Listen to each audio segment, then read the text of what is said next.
Hey guys, this is Wes with West Still Photography. I wanted to do like kind of a rant video and let you guys know what's on my mind, especially after one of the my first art show. It was absolutely amazing. It was an eye opener, a very good experience. It's something I would definitely do again with rawartist.org. It was at the Martini Ranch in Scottsdale, Arizona, and this is my first time actually hanging out with other photographers. I never met any photographers before in my life. I just kind of stick to myself. Met a couple of models and dealt with them as far as doing photo shoots and stuff like that. But for the most part, I really don't get around too many damn people because I'm kind of a to myself type of person, really reserved. But anyway, man, I wanted to give you just a piece of my life and stuff. I've been doing photography for about 13 months. And it's probably the most rewarding thing I ever did. Before that, I was a chef, and I've been working in the kitchen for 3 years. Before that, I was just kind of on the wrong path. I was, kind of a criminal and stuff like that. I lived in California, on my little thug route and stuff. So it's definitely a contrast from what I used to do. I was a definite knucklehead and wasn't going down any sort of path that's going to lead me to anything positive in life. So I chose to stop doing that, and I got into being a cook because that's what my father does for a living. He's a chef, so I thought I would follow his path. But it kind of led me nowhere as far as my spirit is concerned. I wasn't really into it the way a person that would want to do that for a lifetime would do.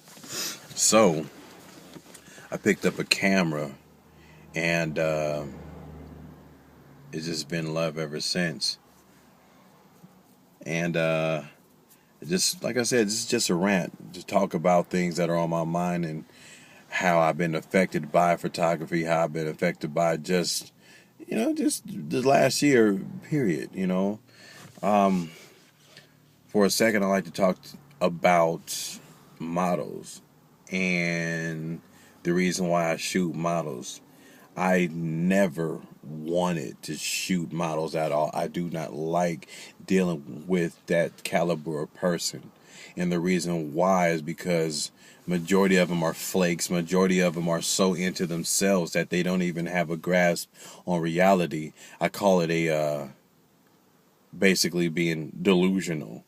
But there are a couple out there that I've actually befriended, and those I'm going to give shots out to later on in the video. And if I don't shout you out, it's either one or two things. Either I forgot you, which is the case because I'm really forgetful, or two, you didn't do anything to me that warded me to want to say anything positive about you. So, you know, not that I don't like you. It's just that not everybody need to be thanked in your progress through life. So, and, just don't take it personally. Another thing is, when I first got into photography, I wanted to do it for the artistic part of it. I didn't want to do anything that was motivated by the flesh. Something that you see that you're like, ooh, that's sexy. Ooh, that wasn't me at all because I feel like that can be seen anywhere. You can look at a commercial for Old Navy and see things of that nature. And that was not at all what I wanted to do. I wanted to do thought-provoking, awing work.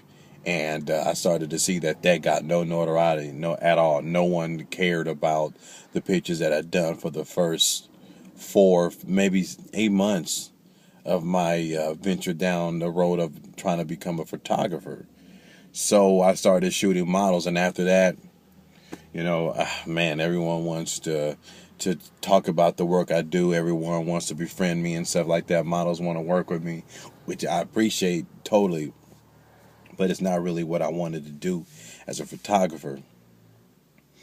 So, and also I noticed about this is not how good you are at all. It has nothing to do with skill in this game. It has to do with how good your business sense is. If you can promote yourself and advertise yourself and put yourself out there, the better you do that, the better you are financially with being an artist, such as a photographer. So I'm going to end this video as quick as I can because I've been talking for 5 minutes now. Shots out.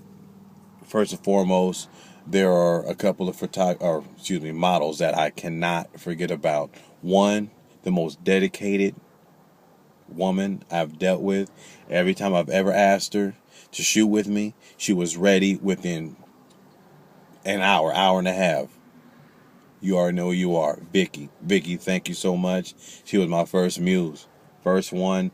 Love her to death. She moved back east and she's out there doing her thing still to this day. Gilda was another one. Gilda is professional all the way. Gilda takes sex appeal to a professional level. Not slutty, but good adult sex appeal, something that you can look at and take both ways. Oh, she's sexy. Oh, she's a straight model. Thank you, Gilda. And Faith. Faith, thumbs up. I swear, she has the same struggles in this business that I do. Faith, you are the epitome of a person I will work with over and over and over again. So I want to thank those three.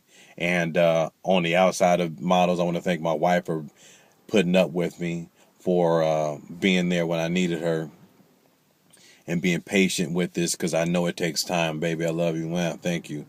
My father for supporting me. I mean, he actually bought 4 tickets, and he lives in Alaska. He bought 4 tickets to that Raw show that I have. 4 fucking tickets and could not get there. Thank you, Dad. Thank you. And Ray, my brother.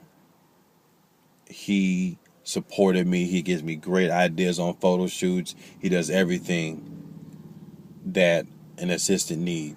And he's way more than an assistant. He was my friend first, my best friend. So you three, thank you so much. Oh, also my kids, because they're my test subjects, or my lab rats, if you would. If I want to do a new lighting technique, I ask my children, especially Mariah. Miss Mariah, thank you so much. And another thing is, I got a lot of stuff on my table now. I got a lot of really big offers and things that I'm negotiating right now with modeling agencies, with HGTV, with a lot of people out there that's really going to take my career to the next level. So I'm saying that to say this: the people that I have asked to shoot with me and have blown me off or stood me up or just BS down the way, hey, you know what? Thank you. Because that leaves room for people that are real, that I really want to take with me when this thing blows up. Because I'm not a person that's going to try to stand there alone. Because being at the top, if I make it to the top, is a lonely place. And I want to be there with everybody that actually helped me and I helped them. So if you with me, then hey, I thank you. Thank you. I think that's about it. That's all I really have to say. Shouts out to God, Jesus Christ, man. Because if it wasn't for him, I would be somewhere dead, man. Because I tell you, the life I lived 10 years ago, man, the life I lived 5 years ago is totally different from the person I am today. And if it wasn't for him bringing, my children into my world and all that stuff, man, who knows? Who knows? I definitely wouldn't have been holding this fucking iPhone, sitting in a car somewhere in Arizona doing this. I'd have been in the grave or in the penitentiary, most likely there, because I was kind of slick, man. I was real good at dodging that type of trouble. So anyway, thank you so much for viewing this video. That's it. Thanks.